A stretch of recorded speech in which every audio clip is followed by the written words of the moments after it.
my beloved Boss Mike Cervera.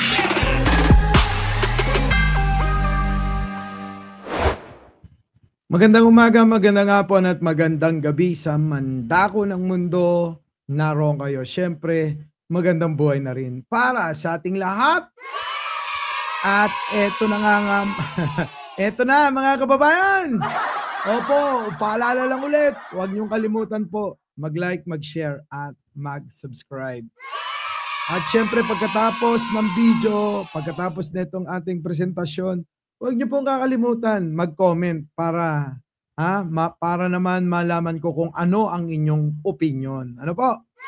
So eto na nga mga kababayan. Nako, marami na naman magagalit dito kay Katunying.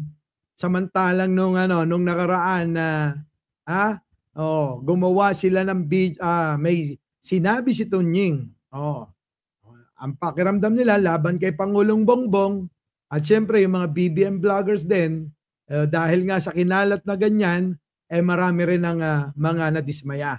Pero ngayon mga kababayan mukhang nag-iiba na. Nag-iiba na yung mga litanya netong si Katunying. At sigurado ko magagalit na naman dito yung mga DDS. Mga DDS. Panoorin ninyo. Eto na, pasok. Oo, kahit love pa na. Ito na. Kala nyo Tunying, pasok. Oo, kahit love pa natin si BP Sara.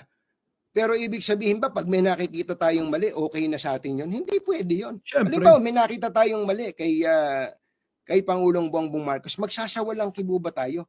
Siyempre, dapat hindi. Pero, pag kami nakita naman tayong tama, dapat pinupuri nyo. Kasi mga kababayan, sabi ko nga, napakaraming ginagawang maganda ni Pangulo. Pero itong mga kritiko, di man pinupuri ito. Tapos pag kami nakikitang mali kay Sara, hindi naman nila pinapangatwiranan. Di ba? Pangatwiranan nyo.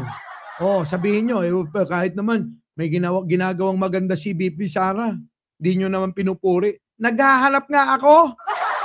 Naghahanap ako ng magandang nagawa ni Sara mula nang naupo ito. Pero hanggang sa ngayon mga kababayan, wala pa rin akong makita. Kung meron man, ulitin ko, tree planting lang. Yung tree planting kahit sino pwedeng gumawa niyan. Marami nang binigyan si Pangulong Bongbong ng mga titulo at lupa. Lupa kasama na titulo para siguradong pag-aari na nila. Sa daming binigyan, libo-libo na ang mga nagkaroon. Daang libo. Kung magtanim lang yan ng kada puno sa bawat solar nung kanilang sakahin, napakarami na. Kung yung tree planting lang ang ipagmamalaki ni Sara, nakakahiya namang ipagmalaki pa. Kahit bata, kayang-kayang gawin yan. Elementary noon kami. Nagtatanim kami doon sa likod ng eskwelahan. Pero kung tree planting lang ipagmamalaki ni Sara, inyo na yan. Tunying ano yun? Pasok. Pasok. Oo, kahit love pa natin si BP Sara. Pero ibig sabihin ba, pag may nakikita tayong mali, okay na sa atin yun? Hindi. Siyempre hindi. Hindi kami papayag. Pwede yun. Halimbawa, may nakita tayong mali kay Pangulong Bongbong Marcos, magsasawalang kibo ba tayo? Siyempre hindi. Kaso, kung mayroong makikita, puro magaganda na gagawa Puro magaganda na gagawa ni Pangulo Paano tayo? Kaya nga panay ang flex ko sa mga ginagawa nito. Bakit? Marami tayong masasabi. Marami tayong maibabalita. Marami tayong ipapakita tulad nito.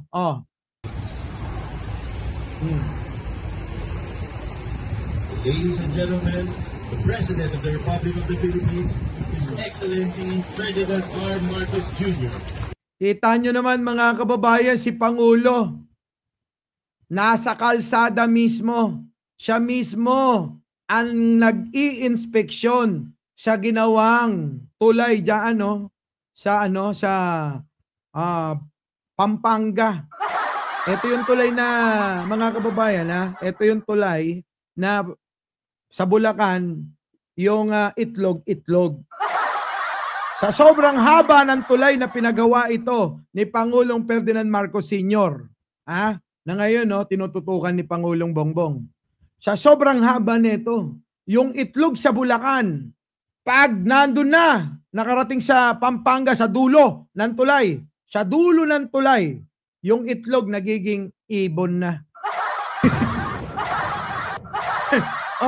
Nagiging ibon na.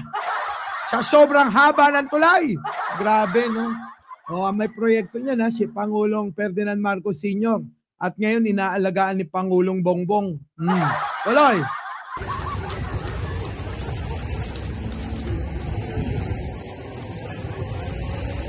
Kita nyo, sipag si Speaker, tinatawag nilang tambaluslos. Ayan, nandiyan dyan mismo.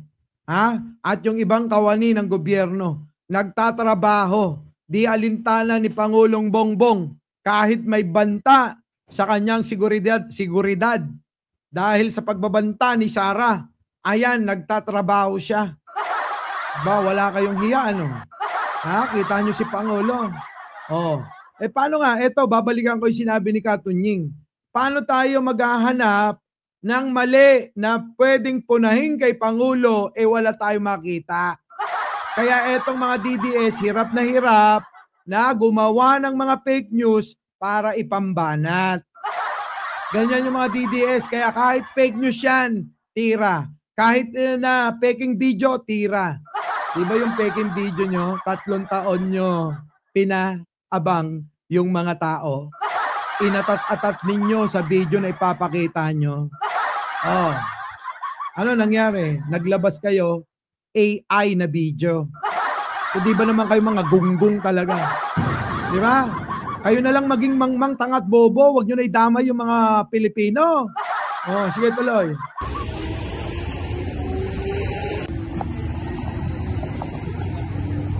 Ayan, nagtatrabaho si Pangulo. Ayan, nagtatrabaho. Kita nyo? Pinupulong niya. Ganito gawin nyo. Sabi ni Pangulo. Yan, ikaw. Trabahuin mo yan, Ito, dapat dagdagan mo to. Ito, dapat ganyan. Pagandahin nyo. Patibayin nyo. Huwag nyong gagayahin yung tulay na ginawa ni Digunyo. Na sir, ang mga ginawa ni Digunyo na tulay, puro hindi madaanan. Sira-sira agad. Substandard yung mga ginamit. Mukhang made in China. Kaya ganyan. Si Pangulo sipag. Di ba? Ano naman pupunayin nyo? Wala, no? Tuloy. Kay Takatunying. Banat! Walang, katulad nito kay VP Sara, mga kababayan. Ito, narinig nyo na rin po ito. 406 names. Katunying, wag mong dagdagan. 405 pa lang. Ayan itatama ako lang. Wag mong dagdagan ng isa. Masakit sa kanila yan. 405 lang. Yung mga walang pangalan, walang PSA. Walang pangalan sa PSA. 405. Pag dinagdagan ni Tunying ng isa, nako, magagalit na naman yung mga yan. Hindi papansinin yung 405. Yung isa papansinin nila. Ganyan sila. Puta, isa lang yung pagkakamali. Lahat, sasabihin nila mali na. Puta. Sige, tuloy. Ang mangyayari niyan, Katunying, ikaw pa fake news niya. Tuloy. Nag-acknowledge na tumanggap ng pera. Puro mga, rin po ito. 400 kibo ba tayo? Magsasawa lang. Katulad nito kay VP Sara, mga kababayan. Ito, narinig nyo na rin po ito. 406 names na nag-acknowledge na tumanggap ng pera. Puro mga non-existent. Sasabihin nyo, confidential yan baka naman talaga itinago sa pangalang iba. Ba't pa kayo nag-submit ng acknowledgement receipt kung lokohan lang pala yun? Kaya nga, yan talaga yung kanilang yan talaga yung kanilang yung kanilang alibay. Yun ang alibay. Confidential fund daw yan. Paano ngayon yan? Nagpasa kayo ng ng resibo, ng acknowledgement receipt. So, lokohan daw ba to? Sabi ni Katunying, oh. Eh, talaga naman manloloko yung mga yan. Hindi lang manloloko, mga loko talaga. Sige, tuloy. Dapat hindi na ni-require yung acknowledgement receipt. So, what I'm saying here is, may mali talaga, may problema talaga sa pera ng bayan. Pag nakita na nating mali yun, at umokay pa rin tayo, at nakita na natin, hindi, mali yun, pero okay yan. Kasi love ko yan eh. May problema na po tayo, mga kababayan. May problema talaga yung mga utak niyan.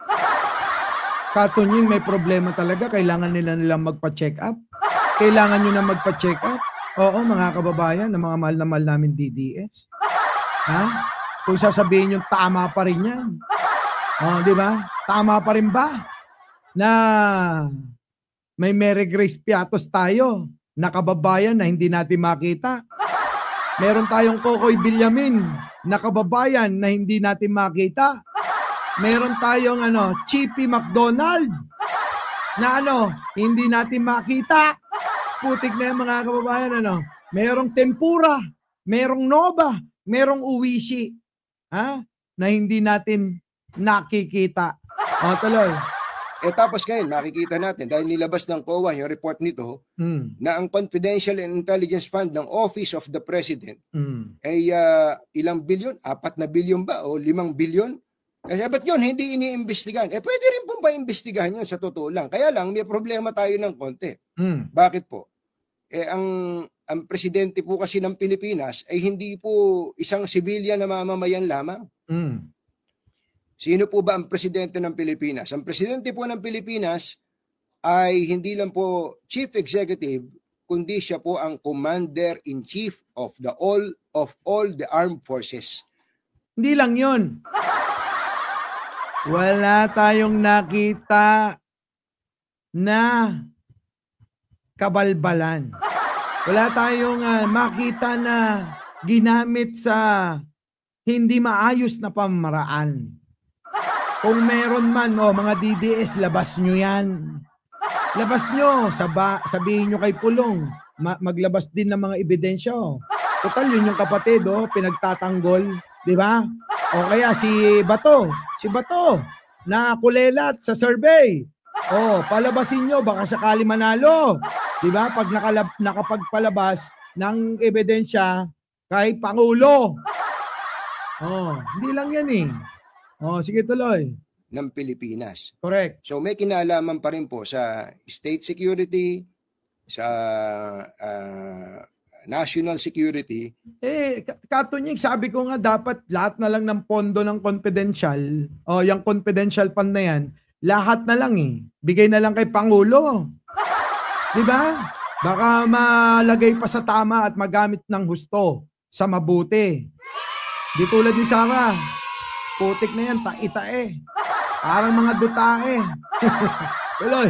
Ang Pangulo. Kaya yung tungkol sa confidential intelligence fund niya, kung gusto nyo pa-imbestigahan, okay din yun. Pero ang kaibahan po kasi niya, bilang Pangulo, siya ang Commander-in-Chief. Yung pangalawang Pangulo at Deputy Secretary, iba po yun. Ano po? Magkaiba yun. Sorry kayo. Magkaiba talaga yun. Di ba? Kung gusto nyo busisihin, humanap muna kayo ng dumi. Kasi si Sara Duterte, ulitin ko lang, nagkalat yung mga echas sa kanyang opisina. Kalat-kalat. Pati yung mga tauhan niya, ayun, nabahuan lahat sa pinaggagawa ni Sara Duterte. Kaya umalingasaw. Gets nyo? O bahala kayo sa buhay ninyo kung hindi nyo mag-gets. Muli, ako po ang inyong lingkod, Mike Cervera po, laging nagsasabing, mali natin ang ating kapwa, pagdasal po natin lagi ang ating bansa. Magandang umaga, magandang hapon at magandang gabi. Sa mandako ng mundo, naroon kayo. Siyempre, magandang buhay na rin para sa ating lahat. Our beloved Boss Mike Cervera.